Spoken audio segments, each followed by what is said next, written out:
بسم الله الرحمن الرحيم عباده الذين اصطفى أما بعد فأعوذ بالله من الشيطان الرجيم بسم الله الرحمن الرحيم وَإِذَا سَأَلَكَ عِبَادِي عَنِّي فَإِنِّي قَرِيبٌ أُجِيبُ دَعْوَةَ الدَّاعِ إِذَا دَعَانِ فَلْيَسْتَجِيبُوا لِي وَلْيُؤْمِنُوا بِي لَعَلَّهُمْ يَرْشُدُونَ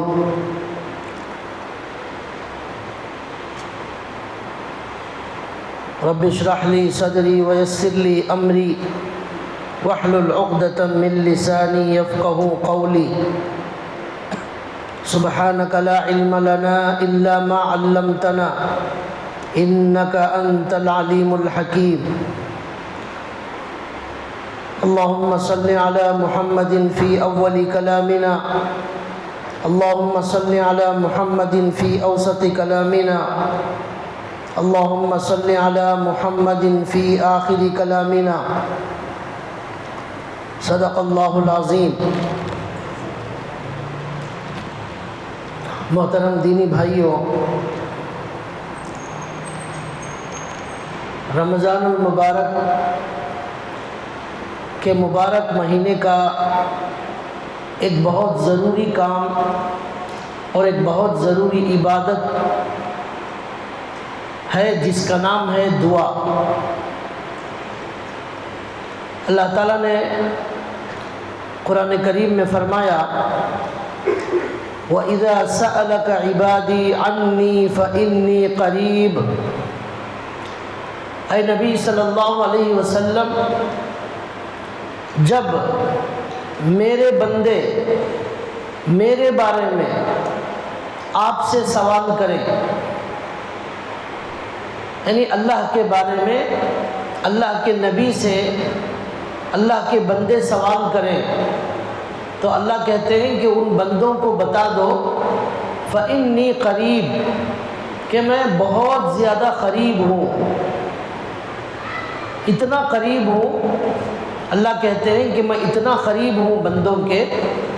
اجیب دعوت الداعی، پکارنے والے کی پکار کو میں سنتا ہوں، دعا کرنے والے کی دعا کو میں سنتا ہوں. لہذا بندوں کو چاہیے کہ وہ اللہ سے مانگیں. قرآن کریم میں بہت ساری آیتیں ہیں جس میں اللہ تعالیٰ نے اپنے بندوں کو دعا مانگنے کا حکم دیا ہے. حدیثوں میں بھی اللہ کے نبی صلی اللہ علیہ وسلم نے دعا کی بہت فضیلت بیان فرمائی، اور خود اللہ کے نبی صلی اللہ علیہ وسلم کی زندگی میں اللہ کے نبی نے بے شمار دعائیں کی، اور ہمیشہ اللہ کے نبی دعا کرتے تھے. تہجد میں اللہ کے نبی اٹھتے تھے، دعا کرتے تھے، فرض نماز کے بعد دعا کرتے تھے، اور کسی سفر میں جانے سے پہلے دعا کرتے تھے. ہر موقع پر اللہ کے نبی صلی اللہ علیہ وسلم دعا کا بڑا اہتمام فرماتے، اور دعا اللہ کے نبی صلی اللہ علیہ وسلم اتنا زیادہ اہتمام فرماتے کہ اللہ کے نبی صلی اللہ علیہ وسلم کی دعاؤں کی کتابیں الگ سے مستقل تصنیف کی گئی. اس کے اندر اللہ کے نبی نے بہت شاندار دعائیں کی ہیں جو کتابوں کے اندر موجود ہیں. تو اللہ تعالیٰ نے قرآن کریم میں یہ کہا کہ بندے جب یہ سوال کریں کہ اللہ کے بارے میں تو آپ بتا دیجئے اللہ بہت قریب ہے. ایک جگہ اللہ کہتے ہیں وَنَحْنُ أَقْرَبُ إِلَيْهِ مِنْ حَبْلِ الْوَرِيدِ. جان نکلنے کی جو رگ ہوتی ہے جسے کہتے ہیں رگ جان، وہ حلق میں ہوتی ہے. اللہ کہتے ہیں کہ تمہاری جو رگ جان ہے، جان کی جو رگ ہے حلق میں، اس سے بھی زیادہ اللہ تمہارے قریب ہے، یعنی تمہاری جان سے بھی زیادہ اللہ تمہارے قریب ہے.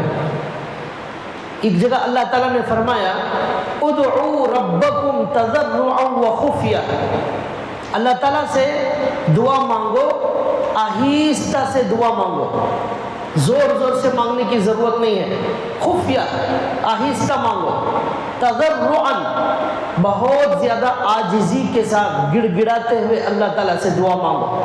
تو مطلب یہ ہوا آپ جتنا بھی آہستہ اللہ کو پکاریں گے وہ اللہ آپ کی دعا سننے والا ہے۔ اللہ کو زور سے پکارنا ضروری نہیں ہے، یہاں تک کہ آپ دل کے اندر مانگے اللہ تعالیٰ وہ بھی سن لیتے ہیں۔ ایک جگہ اللہ تعالیٰ نے قرآن کریم میں فرمایا وَاذْكُرْ رَبَّكَ فِي نَفْسِكَ، اللہ تعالیٰ کو اپنے دل میں یاد کرو۔ اپنے دل میں بھی جب اللہ کو یاد کریں گے تو بھی اللہ تعالیٰ تمہارے یاد کرنے کو سن لیں گے۔ تو یہ ہے اللہ تعالیٰ کی ذات۔ اللہ تعالیٰ کی جو ذات ہے وہ تمام خوبیوں کی مالک ہے۔ اتنے سارے کروڑوں انسان ہیں، اتنے سارے لوگوں کی دعا اللہ تعالیٰ بیک وقت سن سکتے ہیں۔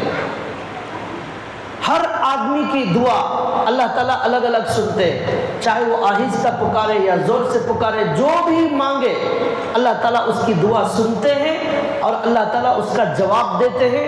اور اللہ نے قرآن کریم کی اس آیت میں یہ وعدہ کیا ہے کہ اللہ تعالیٰ آپ کی دعا ضرور قبول کریں گے۔ اجیب دعوت الداعی، پکارنے والے کی پکار اللہ تعالیٰ سنتے ہیں۔ تو ایسا نہیں ہو سکتا کہ اللہ تعالیٰ یہ وعدہ کرے کہ میں دعا قبول کرتا ہوں پھر آپ کی دعا قبول نہ کرے، ایسا نہیں ہو سکتا۔ ایک پرنسپل ایک کالج کا جو بڑا ذمہ دار ہے یا مدرسے کا محتمم ہے، وہ بچے سے یہ کہے کہ آپ کی جو بھی درخواست ہے وہ لکھ کر لاؤ، تو اس کا مطلب یہ ہوا کہ وہ درخواست قبول کرنا چاہتا ہے، اسی لیے اس نے درخواست لکھنے کا حکم دیا ہے۔ اگر اسے اس کی درخواست قبول کرنا نہ ہوتا تو درخواست لکھنے کا حکم نہ دیتا۔ تو اس سے معلوم ہوا کہ اللہ نے یہ کہہ دیا ہے کہ آپ درخواست لے کر آؤ، میں قبول کرنے تیار ہوں، اور وہ وعدہ قرآن کریم میں کر دیا گیا ہے۔ تو لہٰذا دل کے اندر دور دور تک کبھی بھی زندگی میں یہ خیال نہیں آنا چاہیے کہ میری دعا قبول ہوگی یا نہیں ہوگی۔ یہ سوال ہی غلط ہے، یہ سوچ ہی غلط ہے، یہ اللہ کے قرآن کو جھٹلانے کے برابر ہے۔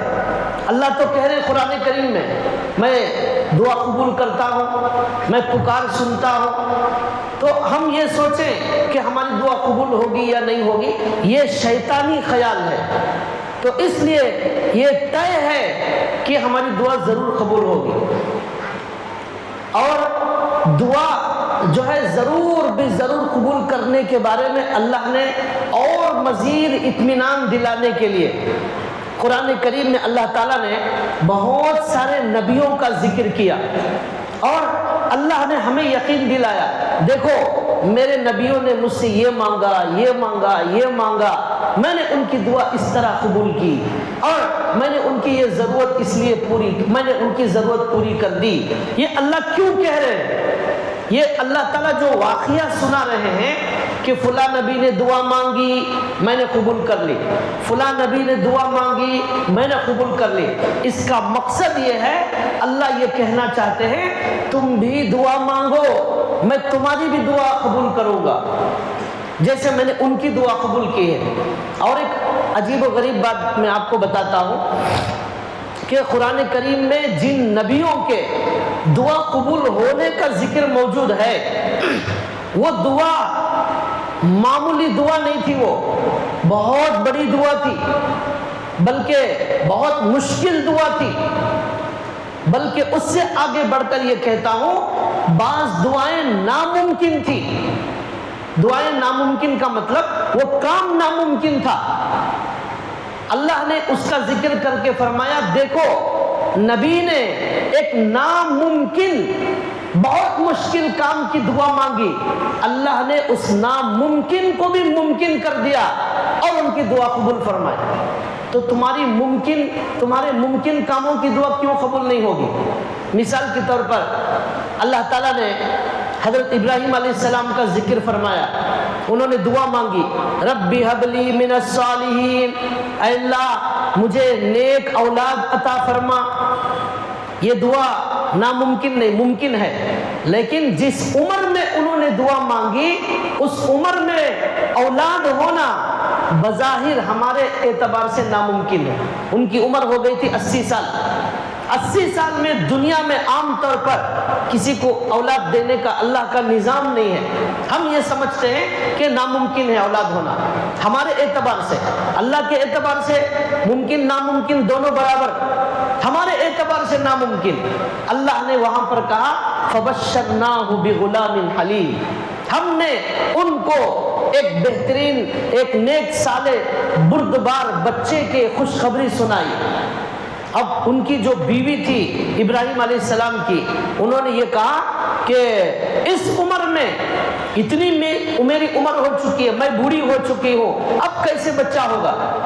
تو فرشتوں نے جو خوشخبری لائے تھے انہوں نے کہا قالوا کذالک، اسی طرح اللہ کا حکم ہے، اللہ کا قانون ہے، اللہ جو چاہے کر سکتے ہیں، اور اللہ نے یہ فیصلہ کر لیا ہے۔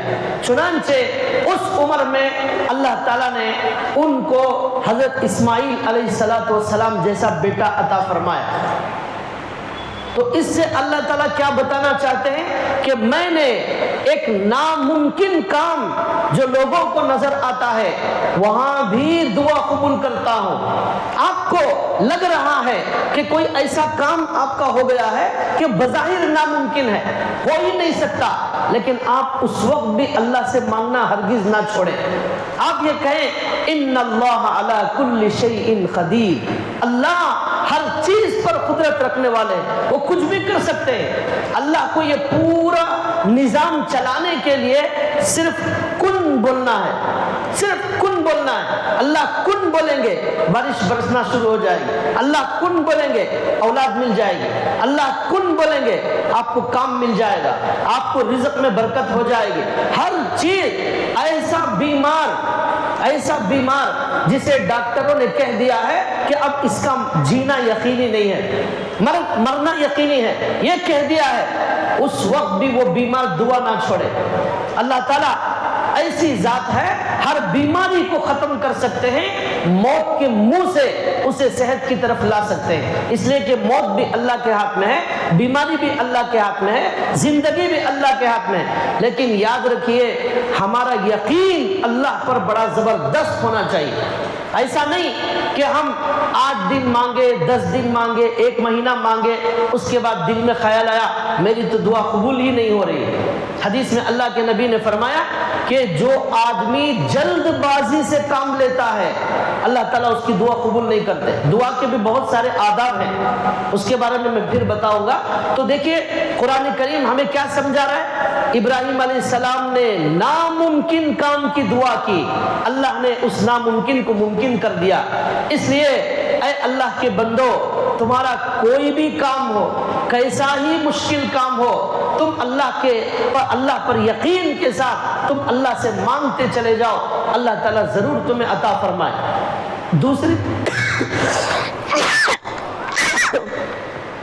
دوسری مثال قرآن کریم میں اللہ تعالیٰ نے بیان فرمائی ہے کہ 17ویں پارے میں وَذَنُّونِ إِذْ ذَهَبَ مُغَاضِبًا فَظَنَّ أَن لَّن نَّقْدِرَ عَلَيْهِ فَنَادَىٰ فِي الظُّلُمَاتِ أَن لَّا إِلَٰهَ إِلَّا أَنتَ سُبْحَانَكَ إِنِّي كُنتُ مِنَ الظَّالِمِينَ۔ اللہ نے 17ویں پارے میں حضرت یونس علیہ السلام کا ذکر فرمایا۔ لمبا واقعہ ہے، خلاصہ یہ ہے کہ ایک چھوٹی سی ان سے بھول چوک ہو گئی، اس میں وہ اللہ کے حکم کے بغیر اپنی بستی سے نکل گئے، حالانکہ اللہ کا حکم کا انتظار کرنا چاہیے تھا، تھوڑا جلدی نکل گئے۔ تو انبیاء اکرام علیہ السلام سے ایسی بھول چوک ہوئی ہے، اسے گناہ نہیں کہتے، نبی سے جو ہوتا ہے اسے گناہ نہیں، بھول چوک ایسی ہو گئی ہے، تو اللہ کے حکم کا انتظار کرنے سے پہلے بستی سے نکل گئے۔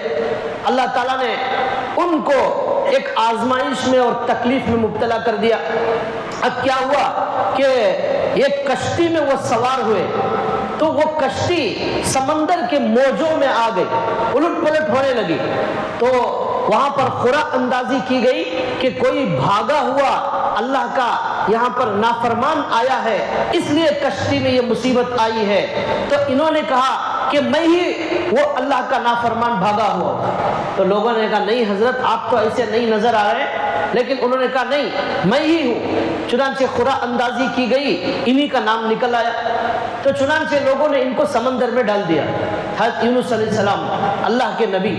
اب اللہ تعالیٰ نے ان کو ایک مچھلی کو حکم دیا کہ وہ مچھلی ان کو نگل گئی، مچھلی نے ان کو اپنے پیٹ میں رکھ لیا۔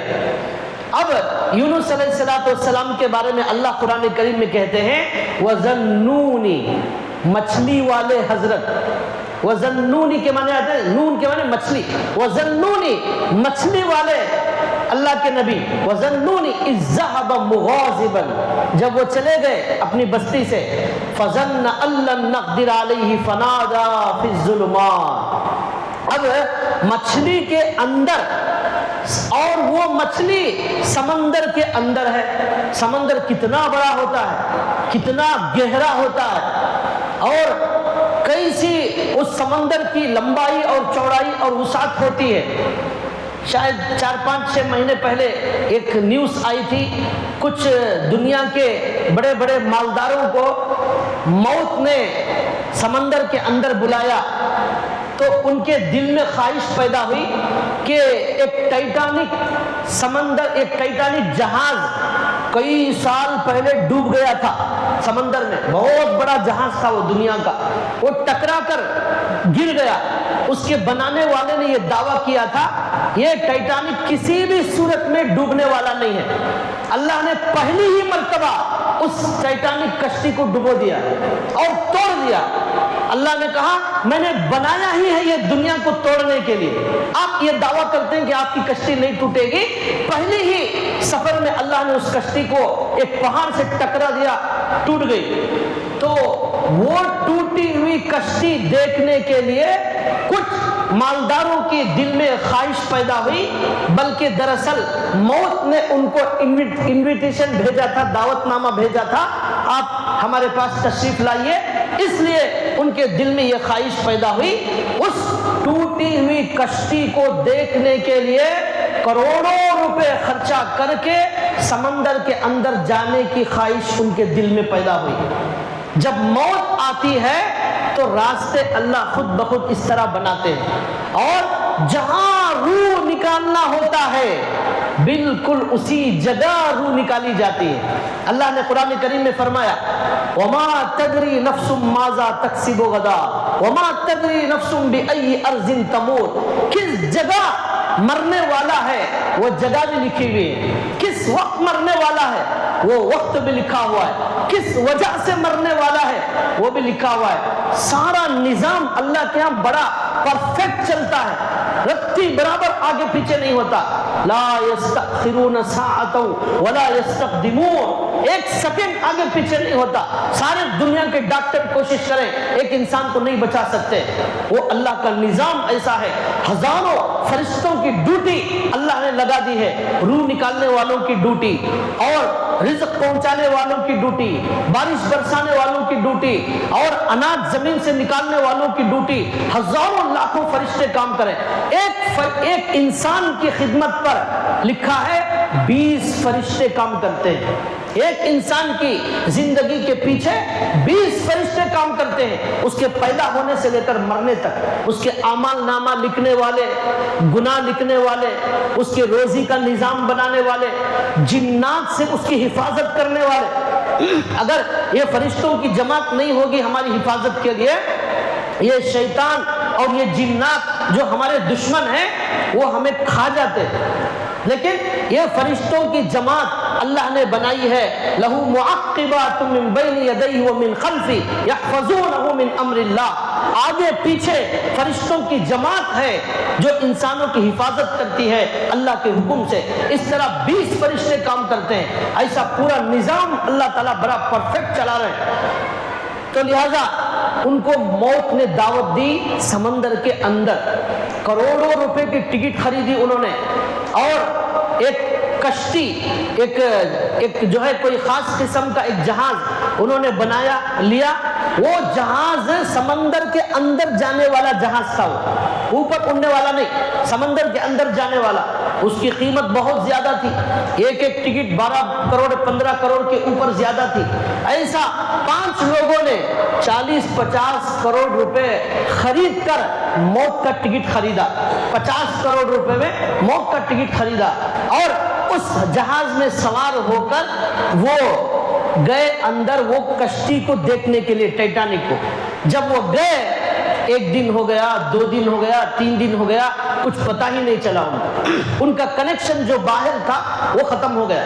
اب اس کے بعد جو گئے وہ آج تک واپس نہیں آئے، اور وہیں اسرائیل علیہ السلام کو اللہ نے حکم دیا تھا ان کی روح جو ہے وہ اندر سمندر کے اندر نکالنا ہے۔ تو اس کے لیے یہ پورا نظام بنایا گیا۔ جب اللہ یہ نظام بناتے ہیں تو آدمی 50 کروڑ خرچہ کر کے وہاں جاتا ہے۔ حکومت صرف اللہ کی چلتی ہے، کسی اور کی نہیں چلتی۔ تو بہرحال یہ درمیان میں بات یاد آ گئی۔ تو سمندر پر میں نے کہا سمندر کیسا عجیب و غریب ہوتا ہے، وہ جو گئے اندر آج تک واپس نہیں آئے۔ بہت سارے سیاستدان کوشش کر رہے ہیں اور پتہ نہیں کیا کیا کر رہے ہیں، لیکن آج تک پتہ نہیں چلا ان کا۔ تو سمندر ایسی عجیب و غریب چیز ہوتی ہے۔ تو یہ جو حضرت یونس علیہ السلام کو مچھلی نے کھا لیا، وہ یونس علیہ السلام کی جو مچھلی جس نے کھا لیا تھا، اللہ کے حکم سے اس مچھلی کو اور ایک مچھلی نے کھا لیا۔ ڈبل مچھلی کے پیٹ میں یونس علیہ السلام۔ تو یہ اللہ نے قرآن کریم میں فرمایا فنادا فی الظلمات۔ اب یونس علیہ السلام اندھیروں میں اللہ کو پکار رہے ہیں، اندھیروں میں، ایک اندھیرا سمندر کا، ایک اندھیرا رات کا، ایک اندھیرا مچھلی کے پیٹ کا، اور ایک اندھیرا اور ایک مچھلی کے اندر ہونے کا، ڈبل مچھلی کے اندھیروں میں۔ وہاں پر بچانے والا کوئی نہیں ہے سوائے اللہ کے۔ تو اللہ تعالیٰ نے اب یہاں پر کہا یہ بظاہر بچنا ناممکن ہے۔ آج ہمیں سے کسی کو مچھلی کھا لے تو طے ہے یقیناً کہ اب یہ آنے والا نہیں ہے، ہم یہ سمجھتے ناممکن ہے، لیکن اللہ نے کہا دیکھو ناممکن کو ممکن کرنے والی ایک چیز ہمیں تم نے دے دی ہے، اس کا نام ہے دعا۔ اب یونس علیہ السلام نے سمجھ لیا اب مجھے کوئی چیز نہیں بچا سکتی سوائے دعا کے۔ اب انہوں نے پکارنا شروع کر دیا اس اللہ کو جو اندھیروں کا پیدا کرنے والا ہے، جو مچھلیوں کا پیدا کرنے والا ہے، جو سمندر کو پیدا کرنے والا ہے، جو سمندر کی گہرائی کو پیدا کرنے والا ہے، اس اللہ کو انہوں نے پکارنا شروع کر دیا۔ فنادا فی الظلمات، اور کیا پکارا؟ لا الہ الا، اے اللہ آپ کے علاوہ کوئی اللہ نہیں، آپ کے علاوہ کوئی خدا نہیں۔ اب سوال یہ ہے ان کو یہ کہنا چاہیے تھا اے اللہ مجھے مچھلی کے پیٹ سے باہر نکالیے، اے اللہ مجھے یہاں بڑی تکلیف ہو رہی ہے، یہ نہیں بول رہے۔ دعا کیا ہو رہی ہے؟ اللہ الہ الا انت، آپ کے علاوہ کوئی اللہ نہیں ہے۔ اس کا مطلب یہ ہے اے اللہ مصیبت دینے والا بھی آپ کے علاوہ کوئی نہیں ہے، مصیبت سے نجات دینے والا بھی آپ کے علاوہ کوئی نہیں ہے، اور مجھے سکون پہنچانے والا بھی آپ کے علاوہ کوئی نہیں ہے۔ آپ کے حکم سے میں یہاں آیا ہوں، آپ کے حکم سے ہی میں یہاں سے جا سکتا ہوں، یہ مطلب ہے اس کا۔ تو یہ بھی دعا کا ایک الگ انداز تھا۔ اب اس کے بعد انہوں نے جب اللہ کو یہ کہا اے اللہ آپ کے علاوہ مجھے کوئی نکال نہیں سکتا، پھر انہوں نے دوسرا جملہ کہا انی کنت من الظالمین، اے اللہ یہ جو مصیبت مجھے آئی ہے یہ میرے گناہوں کی وجہ سے آئی ہے، اس میں اے اللہ آپ کا کوئی قصور نہیں ہے، آپ نے جو آزمائش کی، آپ نے جو امتحان لیا، اے اللہ اس میں میرا قصور میرے گناہوں کی وجہ سے ہوا، میری غلطی، میں مجرم، انی کنت من الظالمین، میں ظالم تھا، اس لیے اے اللہ یہ آزمائش آئی۔ انہوں نے دعا کی۔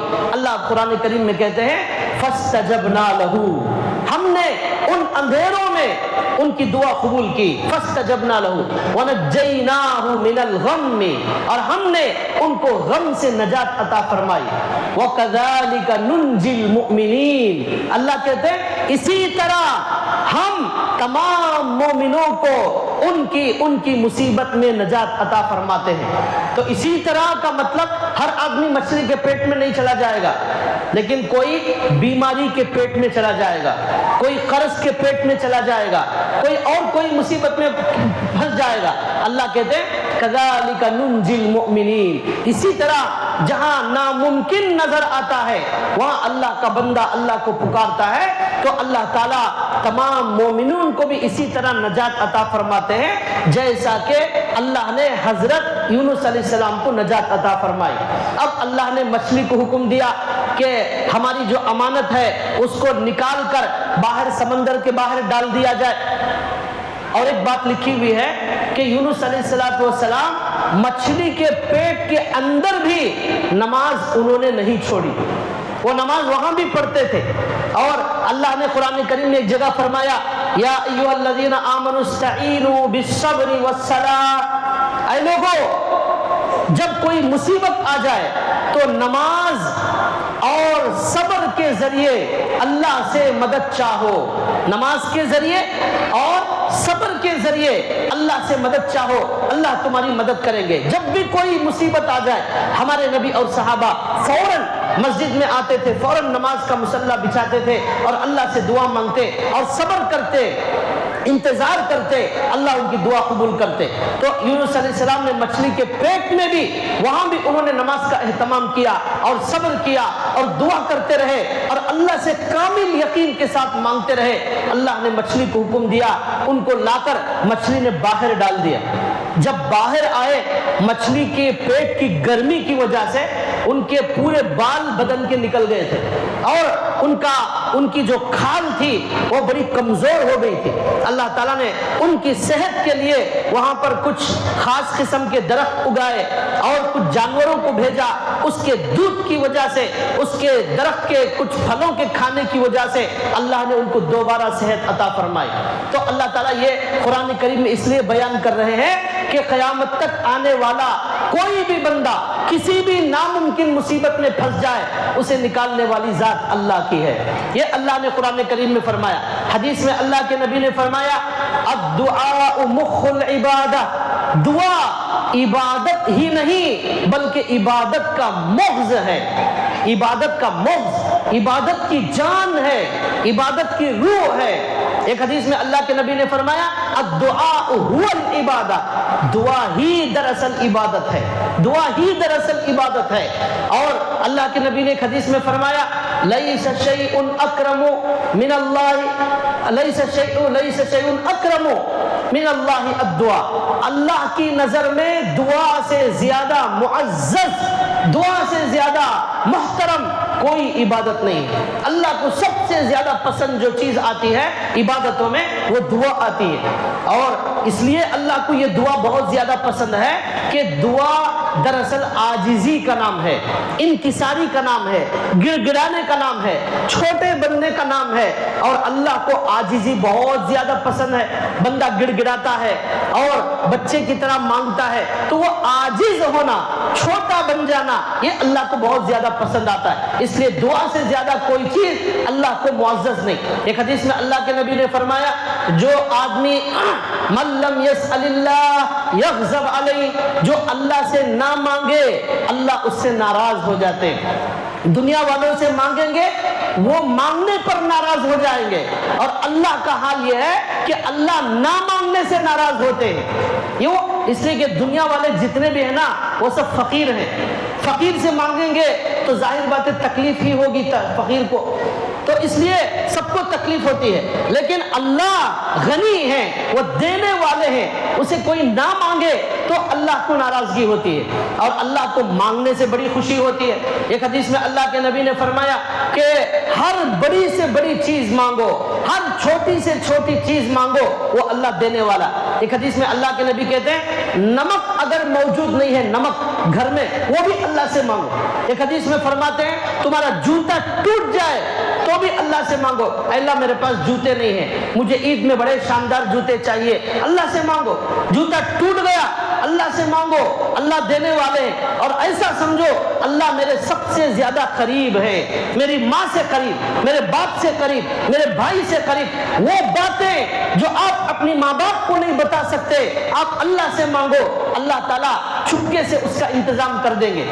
آپ کسی سے خاص کسی گھرانے سے شادی کرنا چاہتے ہیں، ماں باپ کو بول نہیں سکتے کہ میں وہاں نکاح کرنا چاہتا ہوں، شرم آتی، آپ اللہ سے مانگیے تنہائی میں اٹھ کر کہ اے اللہ میرا دل چاہتا ہے کہ میں آپ کی نبی کی جو سنت ہے نکاح میں فلاں خاص گھرانے میں کرنا چاہتا ہوں، میں یہ میرے ماں باپ کو بول نہیں سکتا۔ اللہ تعالیٰ آپ کی اندھیروں میں سنیں گے، آپ کے ماں باپ کے دلوں کو بدل دیں گے، پھر وہی ہوگا جو اللہ چاہیں گے، جو آپ نے دعا مانگی وہ ہوگا۔ تو لہٰذا اللہ کے نبی نے یہ فرمایا دعا عبادت کا محض ہے۔ ایک حدیث میں اللہ کے نبی کہتے ہیں، اللہ تعالیٰ نے فرمایا کہ اے نبی میرے بندوں کو بتا دو تمام کے تمام انسان، تمام کے تمام جنات، سارے کے سارے ایک میدان میں جمع ہو جائیں اور ہر آدمی اپنی خواہش، اپنی ضرورت مانگنا شروع کرے اللہ سے، اور اللہ ہر آدمی کی پوری خواہش پوری کر دے، جو چاہتا ہے دے دے، جتنے بنگلے چاہتا ہے دے دے، جتنا مال چاہتا ہے دے دے، جتنا سونا چاندی چاہتا ہے دے دے، جو چاہتا ہے ہر بندے کی خواہش پوری کر دے۔ اللہ کے نبی کہتے ہیں اللہ کے خزانے میں اتنی بھی کمی نہیں آئے گی جتنا کہ سمندر میں سوئی ڈبانے سے کمی آتی ہے۔ یہ ہے اللہ، سمندر میں ڈباؤ سوئی کو، کتنی کمی آ جائے گی، کچھ بھی کمی نہیں آئے گی، ایک خطرہ بھی نہیں آئے گا۔ اللہ کہتے ہیں اتنی بھی کمی میرے خزانے میں نہیں آئے گی۔ وَإِن مِّن شَيْءٍ إِلَّا عِندَنَا خَزَائِنُهُ، اللہ کہتے ہیں میرے پاس ہر چیز کے خزانے ہیں۔ وہ اللہ سونے کو سونا بنانے والا ہے۔ یہ سونے کو سونا کس نے بنایا؟ یہ چاندی کو چاندی کس نے بنایا؟ یہ انسان کو انسان کس نے بنایا؟ یہ روح کو روح کس نے بنایا؟ یہ آنکھیں کس نے بنائی؟ کروڑوں آنکھیں دنیا میں موجود ہے، کس نے بنائی؟ کون سی فیکٹری بنا رہی ہے، کون سی مشین بنا رہی ہے؟ لیکن اللہ کے کن سے بن رہا ہے۔ ایک آنکھ کی قیمت ڈاکٹروں کے پاس معلوم کرو، ایک کڈنی کی قیمت معلوم کرو ڈاکٹروں سے کتنی قیمتی ہے ایک کڈنی، خون، ایک بوتل خون کتنا قیمتی ہے معلوم کرو۔ ایسے 850 کروڑ لوگوں کو اللہ نے آنکھیں دی، اللہ نے دل دیا، اللہ نے خون دیا، اللہ نے کڈنی دی۔ 850 کروڑ لوگ دنیا میں موجود ہیں، ہر آدمی دن میں 4-5 انڈے کھا رہا ہے، 10-10 انڈے کھانے والے بھی موجود ہیں۔ روزانہ ان سارے انڈوں کو صرف کن سے پیدا کرنے والا وہ اللہ ہے، اس کے پاس ہر چیز کے خزانے ہیں۔ ہر آدمی روزانہ آدھا 1 لیٹر دودھ پی رہا ہے چائے اور کافی کی شکل میں۔ یہ دودھ کہاں سے آ رہا ہے؟ یہ دودھ کے خزانوں کا مالک وہ اللہ ہے۔ گائے دودھ نہیں دے رہی ہے، اسے پتا بھی نہیں اس کے ساتھ کیا ہو رہا ہے، یہ اللہ نے نظام بنایا ہے۔ مرغی کو بھی نہیں معلوم کہ اس کے سسٹم کے اندر کیا چل رہا ہے، اللہ چلانے والے۔ ہر آدمی کو اللہ چاول پہنچا رہے ہیں، گیہوں پہنچا رہے ہیں، دودھ پہنچا رہے ہیں، انڈے پہنچا رہے ہیں، اور جو ہے تربوز پہنچا رہے ہیں، اور پپئی پہنچا رہے ہیں، اور ہر گھر میں ہر آدمی تک اس کا رزق پہنچا جائے۔ یہ ہے خزانوں کا مالک۔ اللہ کہتے ہیں جب سے دنیا بنی آج تک سب کو کھانا مل رہا ہے، آج تک اس کے اندر کوئی کمی نہیں ہوئی، اور سب کو جو ہے فروٹ مل رہے ہیں، کوئی کمی نہیں ہوئی۔ یہ اللہ ہے۔ ہمیں مانگنا نہیں آتا، جب مانگنا آ جائے گا ہمیں اللہ تعالیٰ خوب دینے والے ہیں۔ اللہ کے نبی کہتے ہیں اللہ سے خوب مانگو۔ تو بھائیو یہ دعا جو ہے عبادت کا مغز ہے۔ ابھی رمضان کا مبارک مہینہ ہے، افطار میں مانگو دعا قبول ہوگی، سحری میں مانگو دعا قبول ہوگی۔ آپ کو سستی ہو رہی ہے، اے اللہ میں سستی کے ساتھ نماز نہیں پڑھ رہا ہوں، اے اللہ مجھے نماز کا شوق عطا فرما۔ یہ بھی مانگنے کی چیز ہے، خالی پیسے ہی مانگنا نہیں ہے، یہ بھی مانگنا ہے اے اللہ نماز کی توفیق عطا فرما، بہترین نماز پڑھنے کی توفیق عطا فرما۔ اے اللہ تراویح میں سستی ہو رہی ہے، شوق عطا فرما۔ اے اللہ تہجد کی توفیق عطا فرما۔ اے اللہ بہترین روزوں کی توفیق عطا فرما۔ تو یہ دعا آپ کو نمازی بنا دے گی، یہ دعا آپ آپ کے پاس کچھ بھی پیسہ موجود نہیں ہے، حج کی دعا مانگیے، آپ کو اللہ جو ہے قبول کریں گے، حج میں پہنچا دیں گے۔ واقعہ یاد آیا، ایک بہت بڑے اللہ والے گزرے ہیں، ان کا ایک دھوبی تھا، دھوبی، وہ دھوبی ہر سال حضرت کو بولتا تھا کہ آپ مجھے حج کرا دیجئے۔ تو کئی سال کے بعد حضرت کے دل میں آیا کہ یہ بیچارہ دھوبی بول رہا ہے، اس لیے میں چلو اسے بھی حج کرا دیتا ہوں۔ تو اس کے پاس بالکل پیسے نہیں تھے، کپڑے دھوتا تھا، ایک کپڑے کے 2-3 روپے لیتا تھا، اسی سے بڑی مشکل سے پیٹ بھرتا تھا، لیکن وہ دعا کرتا تھا، اے اللہ مجھے حج کرا دے، اے اللہ مجھے حج کرا دے۔ اللہ نے اس کی دعا قبول کی، وہ حضرت سے درخواست کرتا تھا۔ 8 سال درخواست کرنے کے بعد اللہ نے ایک اللہ والے کے دل میں بات ڈالی، انہوں نے اس سے کہا کہ میں تجھے اس سال حج کو لے جاؤں۔ ایسے بہت سارے فقیروں کو اللہ نے صرف دعا سے ان کو حاجی بنا دیا۔ تو وہ دھوبی حضرت سے درخواست کرتا تھا، اللہ نے اس کی سن لی اور جا کر وہ حضرت اس دھوبی کو حج پر لے گئے۔ جب گئے وہاں پر کعبے کو دیکھا، حج ختم ہوتے ہی کعبے کے سامنے اس کی روح قبض ہو گئی، کعبے کے سامنے روح قبض ہو گئی۔ وہ دعا کی وجہ سے اللہ نے صرف حاجی نہیں بنایا، مکے کی مقدس سرزمین پر اس کی روح قبض کر دی اور اسے مکے کے قبرستان میں دفن کر کے جنت کی سرٹیفکیٹ دے دی۔ یہ ہے دعا کی طاقت۔ اللہ کے لیے کبھی یہ نہ سوچیں کہ ہماری دعا قبول ہوگی یا نہیں ہوگی، یہ شیطان کا سب سے بدترین دھوکہ ہے۔ ہمیں ہمارا اللہ نہیں دے گا تو کون دے گا؟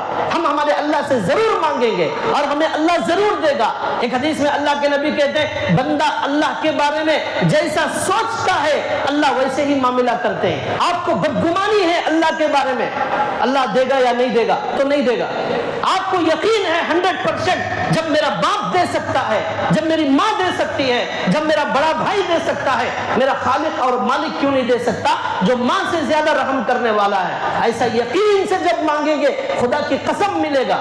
تو وہ دھوبی کی روح وہاں پر قبض ہوگی۔ حضرت کو بڑا تعجب ہوا کہ اللہ نے اس کے ساتھ عجیب معاملہ کیا، کیا خاص بات تھی اس کے اندر؟ واپس آئے، جا کر بیوی سے پوچھا کہ اس کا کیا خاص عمل تھا جس کی وجہ سے اللہ نے اتنی بڑی دولت عطا فرمائی؟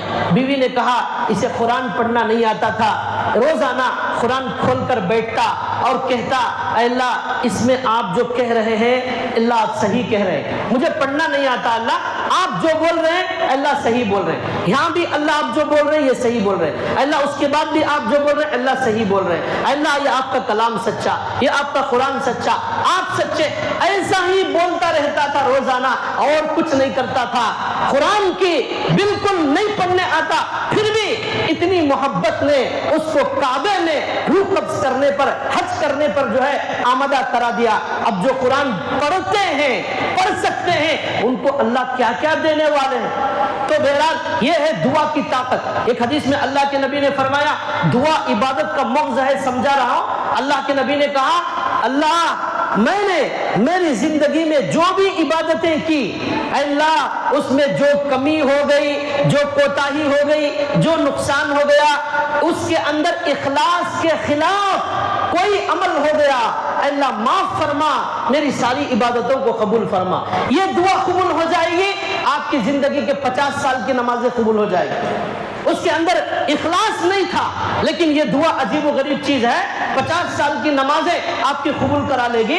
اس کے اندر اخلاص نہیں تھا، سنتیں نہیں تھی، کمی ہو گئی، کوتاہی ہو گئی، یہ دعا سب کو قبول کرا لے گی۔ عجیب و غریب دعا ایک چیز، آپ دعا مانگے، اے اللہ مجھے متقی بنا دے، اے اللہ مجھے اللہ والا بنا دے، اللہ مجھے نیک بنا دے، نہیں بن سکے، کل قیامت کے دن نیک لوگوں میں اللہ آپ کو شامل کریں گے۔ کیوں؟ آپ نے دعا مانگی تھی، اللہ اس کی لاج رکھیں گے۔ اور آپ کہہ سکتے ہیں اللہ میں نے تو دعا مانگی تھی آپ سے نیک بننے کی، میں نہیں بن سکا، ہو سکتا ہے اللہ تعالیٰ وہاں نیکوں میں شامل فرمائے۔ یہ عجیب و غریب دعا ہے۔ تو ایسی اس سے قیمتی دولت دنیا کے اندر جو ہے کوئی بھی نہیں ہے۔ کوئی بھی مانگنے والا ہو، بچہ ہو، بوڑھا ہو، جوان، کیسا بھی گنہگار ہو، کیسا بھی گنہگار، 60 سال کا گنہگار، 70 سال کا گنہگار، اللہ تعالیٰ کہتے ہیں کہ دنیا کے اندر جو لوگ اللہ کو چھوڑ کر بتوں کو پکارتے ہیں، پتھروں کو پکارتے ہیں، گائے کو پکارتے ہیں، گائے کی دم کو پکارتے ہیں، جانوروں کو پکارتے ہیں، ان کا کوئی سننے والا نہیں ہے۔ کیوں؟ ان کے اندر سننے کی طاقت نہیں ہے، اور وہ اندھے اور بہروں کو پکار رہے ہیں، اور اللہ کو آپ پکارے، وہ اللہ سننے والا ہے، قبول کرنے والا ہے، تو لہٰذا اللہ کے دربار سے کوئی محروم نہیں جائے گا۔ ایک حدیث میں اللہ کے نبی فرماتے ہیں اللہ تعالیٰ رحمان ہے، رحم کرنے والے، اللہ تعالیٰ باحیا ہے، اور اللہ تعالیٰ سخی ہے۔ کسی بھی خالی دعا مانگنے والے کو خالی ہاتھ بھیجنے سے اللہ کو شرم آتی ہے، اللہ کو شرم آتی ہے، اللہ خالی ہاتھ نہیں بھیجتے۔ ایک چھوٹے بچے کا واقعہ سنا کر بات ختم کرتا ہوں، وقت ہو چکا ہے۔ ایک بچہ تھا اللہ کے نبی کے زمانے میں جن کا نام تھا حضرت عمیر بن سعد۔ میں اس سے یہ بتانا چاہ رہا ہوں چھوٹے بچے کی بہت بڑی دعا بھی اللہ تعالیٰ سنتے ہیں۔ تو حدیث میں آتا ہے ایک بچہ تھا جس کا نام تھا عمیر، ان کے ابا کا انتقال ہو گیا، ان کے والد کا نام تھا حضرت سعد، ان کا انتقال ہو گیا تو یہ جو بچہ تھا یتیم ہو گیا۔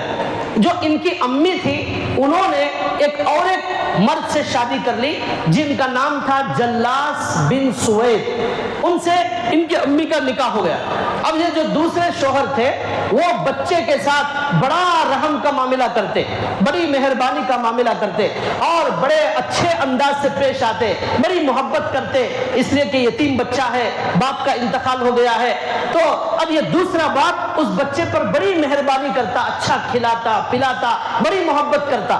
یہاں تک کہ کیا ہوا، ایسے ہی سلسلہ چلتا رہا۔ کچھ دنوں کے بعد ایک عجیب و غریب واقعہ پیش آیا۔ اللہ کے نبی صلی اللہ علیہ وسلم غزوہ تبوک کے لیے اللہ کے نبی اعلان کرتے ہیں کہ تبوک کے سفر میں جانا ہے، سارے لوگ تیاری کرو۔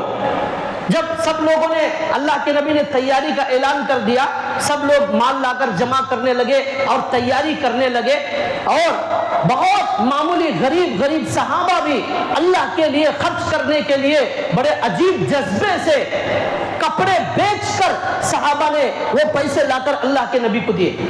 یہاں تک کہ کھجور رات بھر محنت کر کے کچھ کھجور کما کر وہ اللہ کے نبی کو لا کر دیے۔ اتنی محبت سے صحابہ نے اس پر خرچ کیا۔ تو یہ جو بچہ تھا اس نے اپنے والد، جو ان کی والدہ نے دوسرا نکاح کیا تھا، ان دوسرے والد صاحب سے یہ جا کر کہا کہ آپ بھی سفر کے لیے نکلیے۔ لیکن ان کے والد کے دل میں پتہ نہیں کیا بات آئی، انہوں نے ایک عجیب و غریب جملہ کہا۔ اس میں انہوں نے یہ کہا اگر محمد صلی اللہ علیہ وسلم اپنے نبوت میں سچے ہیں تو ہم گدھے سے بدتر ہیں۔ اللہ کے نبی سچے ہیں تو ہم گدھے سے بدتر۔ مطلب یہ ہوا اللہ کے نبی سچے نہیں ہیں، یہ مطلب ہوا۔ یہ ان کی زبان سے جملہ نکل گیا۔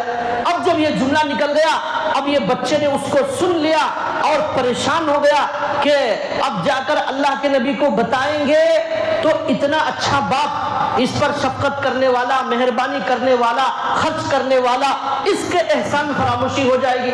اگر نہیں بتائیں گے اللہ کے نبی کو، اللہ اور رسول کے ساتھ خیانت ہو جائے گی۔ اللہ کے نبی سے یہ بات چھپانا یہ بھی بالکل غلط ہے۔ اب وہ بچہ پریشان ہوا۔ کچھ دیر سوچنے کے بعد بچے نے باپ کے سامنے یہ کہا کہ ابا جان، میں یہ طے کر چکا ہوں کہ آپ نے جو غلط بات کہی ہے میرے نبی کے بارے میں اسے برداشت نہیں کروں گا، میں جا کر میرے نبی کو ضرور بتاؤں گا۔ یہ بچہ گیا، جا کر اللہ کے نبی کو یہ پوری بات بتا دی۔ جب اللہ کے نبی کو یہ بات معلوم ہوئی، اللہ کے نبی نے اس بچے کے والد کو بلایا اور بلا کر کہا کہ کیا آپ نے ایسا کہا ہے؟ تو اس باپ نے یہ کہا، جلاس بن سوید ان کا نام ہے، انہوں نے کہا یہ بچہ بالکل جھوٹ بول رہا ہے، میں نے ایسا ہرگز نہیں کہا ہے۔ تو وہاں جو منافقین تھے انہوں نے بھی یہ کہا کہ یہ بچہ تو بڑا احسان فراموش ہے، اتنے اچھے باپ پر اتنا بڑا الزام لگا رہا ہے۔ لیکن ایک صحابی تھے، انہوں نے کہا یہ بچہ ہرگز جھوٹ بول نہیں سکتا، اس لیے کہ یہ بچہ ہمیشہ اللہ کے نبی کے ساتھ جماعت کے ساتھ نماز پڑھتا ہے، نمازی کبھی جھوٹا نہیں ہو سکتا۔ یہ بچہ حضور کے ساتھ کھڑے ہو کر پابندی کے ساتھ جماعت کے ساتھ مسجد میں نماز پڑھتا ہے، یہ بچہ جھوٹ نہیں بول سکتا۔ اللہ کے نبی نے بچے کی طرف دیکھا اور کہا کہ کیا تم جھوٹ بول رہے ہو یا سچ بول رہے ہو؟ اللہ کو حاضر ناظر جان کر بتاؤ۔ اللہ کے نبی نے جب یہ کہا، وہ بچہ رونے لگا اور ڈرنے لگا، اور دل میں اس نے عجیب و غریب دعا کی اور اس نے کہا اے اللہ، میں جو کچھ میں نے سچ کہا ہے اس کی سچائی کو وحی کی شکل بنا کر ہمارے نبی پر نازل کر دیجئے۔ اتنا چھوٹا بچہ اور دعا مانگ رہا ہے وہی کے نازل ہونے کی دعا. اے اللہ آپ وہی نازل کر دیجئے, میری سچائی کو ثابت کر دیجئے اور بتا دیجئے اے اللہ کہ میں سچا ہوں, یہ میرے نبی کو آپ بتا دیجئے. یہ بچہ دل میں دعا کر رہا ہے, رو رہا ہے. اتنے میں اس کا باپ پھر کہہ رہا ہے یہ بچہ بڑا جھوٹا ہے, یہ بچہ بڑا جھوٹا ہے, یہ بچہ بڑا جھوٹا ہے, میں نے ایسا نہیں کہا. یہ بچہ دعا میں لگ گیا, اللہ سے مانگنے لگا. اللہ نے اس چھوٹے بچے کی دعا قبول کی اور اس کی دعا پر اللہ نے وہی نازل کر دی. تھوڑی دیر میں ہمارے نبی صلی اللہ علیہ وسلم پر پسینہ آنا شروع ہو گیا. وہی جب آتی تھی پسینہ آ جاتا تھا, ہمارے نبی جھک جاتے تھے, بوجھ محسوس ہوتا تھا. تو صحابہ نے دیکھا وہی کا سلسلہ شروع ہو گیا. ایک تھوڑی دیر کے بعد اللہ کے نبی نے اپنا سر اٹھایا اور مسکرایا اور بچے سے اس کا کان پکڑ کر ہمارے نبی نے کہا وفت اذنک یا غلام, وفت اذنک یا غلام, تمہارے کان بڑے وفادار ہیں اے بچے, اے بچے تمہارے کان بڑے وفادار ہیں, تمہارے کانوں نے صحیح سنا, تم جھوٹے نہیں ہو, تم سچے ہو, تمہارا باپ جھوٹا ہے. اللہ نے تمہاری شان, اللہ نے تمہاری لاج رکھتے ہوئے قرآن میں آیت نازل کر دی ہے. یا کیا کہا اللہ نے اس وحی میں, یحلفون باللہ ما قالوا, اللہ کہتے یہ جو لوگ ہیں یہاں بیٹھ کر جھوٹ بول رہے, جھوٹی قسم کھا رہا ہے اس کا باپ. یحلفون باللہ ما قالوا ولقد قالوا کلمۃ الکفر بعد اسلامہم, اور ان کے باپ نے اسلام کے بعد کفر کا جملہ کہا ہے, اسلام کے بعد کفر کا جملہ کہا ہے. پھر اللہ نے آگے کہا اگر اس کا باپ توبہ کرتا ہے اللہ معاف کریں گے, نہیں تو پھر دردناک عذاب ہوگا. جب یہ ہوا تو اس کا باپ فوراً رونے لگا اور کہنے لگا یا رسول اللہ میرے سے غلطی ہو گئی, میں ہی جھوٹا تھا, یہ بچہ سچا تھا, میں توبہ کرتا ہوں, اے اللہ آپ, اے اللہ میں توبہ کرتا ہوں, مجھے معاف کر دیجئے. یا رسول اللہ آپ بھی میرے لیے توبہ کیجئے اور مجھے معافی کی اللہ سے درخواست کیجئے, یہ باپ نے کہا. تو اب اس واقعے سے کیا بتانا ہے, دعا ایسی عظیم طاقت ہے, چھوٹے سے چھوٹا بچہ وہی کے نازل ہونے کی دعا کرتا ہے, اللہ قبول کر لیتے ہیں. تو زندگی میں کبھی مایوس مت ہوئیے اور بڑی عاجزی کے ساتھ, بڑی امید کے ساتھ اور مسلسل مانگتے چلے جائیں, اللہ ضرور قبول کریں گے. اب یہ رمضان کے جو بقیہ ایام ہیں اس میں خاص طور پر خوب مانگے, خوب مانگے, ہر چیز مانگے, دنیا مانگے, آخرت مانگے. اور اللہ کے نبی آخرت زیادہ مانگتے تھے, اللہ مجھے سب سے بڑی جنت عطا فرما, جنت الفردوس عطا فرما. 3 مرتبہ جو آدمی جنت مانگے گا جنت خود دعا کرے گی اللہ اسے جنت دے دے. آپ 3 مرتبہ جنت مانگے, جنت آپ کے لیے دعا کرے گی اے اللہ یہ مجھ سے مانگ رہا ہے میں بھی اسے مانگتی ہوں. آپ 3 مرتبہ جہنم سے پناہ مانگے, جہنم دعا کرے گی اے اللہ مجھے اس آدمی کو مجھ سے بچا لے. یہ دعا ایسی عجیب و غریب چیز ہے. تو آپ یہ مانگے ہماری قبر کشادہ ہو جائے, ہماری قبر میں نور ہو جائے, قیامت میں میرا حساب آسان ہو جائے, قیامت میں میرا ترازو کا پلڑا بڑا بھاری ہو جائے, قیامت میں اے اللہ مجھے رسوا مت کیجئے. جو چاہے مانگے, دنیا بھی مانگے, آخرت بھی مانگے, وہ اللہ انتظار کر رہا. روزانہ اعلان کرتے ہیں اللہ تعالیٰ پہلے آسمان پر, ہے کوئی مانگنے والا, ہے کوئی مصیبت والا, ہے کوئی گناہوں کی مغفرت چاہنے والا, یہ موقع کا فائدہ اٹھائے, خوب مانگے. اللہ سے دعا ہے اللہ تعالیٰ ہمیں خوب مانگنے کی توفیق عطا فرمائے. اللہ ہم سب لوگوں کی ہر دعا کو اللہ قبول فرمائے, ساری امت کے لوگوں کی اللہ تعالیٰ دعا قبول فرمائے.